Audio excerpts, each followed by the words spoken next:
Заповедник Сары-Чилек по биоразнообразию не имеет себе равных не только в Центральной Азии, но и по всей Европе. Расположен он на склонах Чаткальского и Атойнокского хребтов Джалалабадской области. Образован в 1959 году с целью сохранения и изучения местной флоры и фауны. В 1979 году заповедник включен в список резерватов программы ЮНЕСКО «Человек и биосфера». Летом природный парк посещает более 1000 туристов. И, как отмечает лесник, далеко не каждый старается бережно относиться к уникальной экосистеме.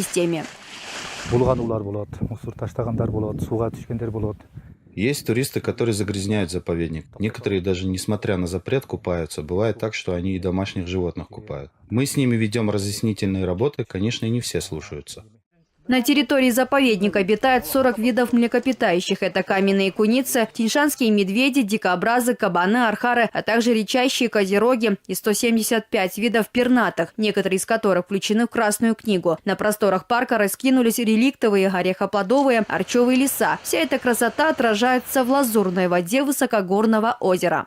Не зря говорят, что озеро Сары-Чилек имеет вид швейцарского озера и отличается от других 6 озер, расположенных на территории заповедника, своеобразной биосферой. Длина озера составляет 7,5 километров, а ширина достигает почти 2 километров. Озеро расположено на высоте 1875 метров, и вода пресная, чистая, ее можно пить не боясь. Были созданы парк Хантегрик, Алатай и Ханачу. С целью восстановить первоначальный облик природного парка была организована научно-практическая конференция, посвященная 60-летию биосферного парка Сары-Чилек с участием представителей 23 особо охраняемых территорий страны, Агентства охраны окружающей среды и местного населения. На встрече обсуждались 3 основных вопроса: усиление исследовательской работы заповедника, улучшение работы агентства с местным сообществом и развитие туристического потенциала. У каждого вуза есть научный совет. И при определении научных тем они будут иметь своеобразный такой научный такой уровень, да? А не то, что как наши здесь работники. И если наши будут проводить научную работу, научный мир может не принять его. Поэтому мы должны объединить усилия и какую-то часть государственного агентства на себя.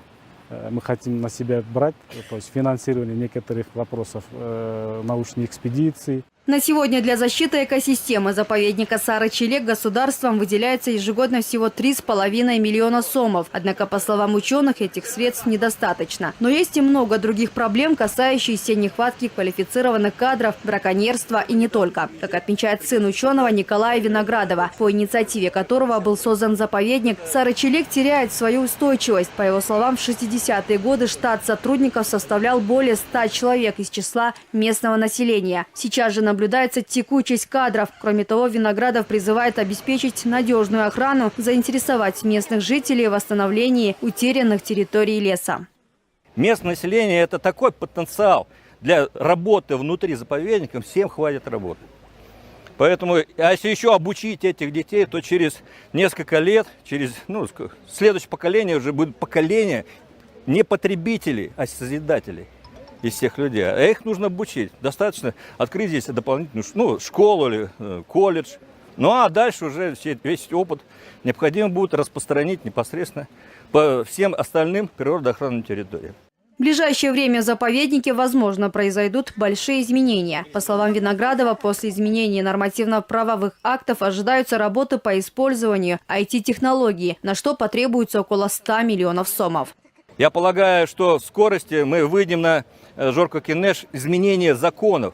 Причем эти законы будут согласованы с Академией наук, с людьми, которые знают толк в этом предприятии. Изменить статус заповедника. И я думаю, что лет через несколько, 3 точно, если сейчас мы все получим, вы не узнаете, что здесь будет происходить. Вплоть до того, что вы можете открыть любой компьютер, да, и посмотреть, что там делает твой любимый поросенок Борька. Потому что все это будет засняться в онлайн-режиме.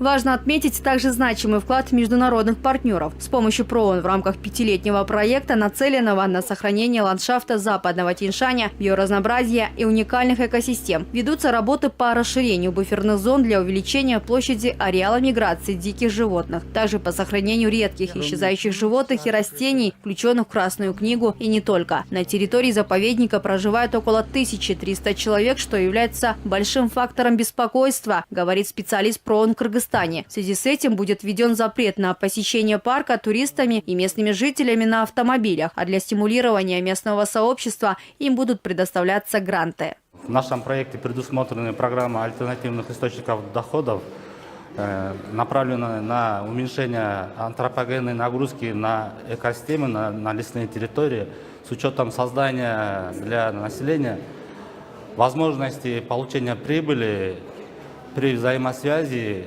с населением, с природой, только не в направлении ущерба, в направлении развития и экологии, и развития доходоприносящих направлений. По итогам конференции была принята резолюция по развитию особо охраняемых природных территорий не только в Джалалабаде, но и по всей стране с привлечением представителей науки и местных жителей. Каждый из ученых займется разработкой своей темы, результаты которых будут рассмотрены Департаментом охраны для конкретных действий. Айгерим Бараканова, Бакыт Кошалиев, 5 канал. Главные итоги.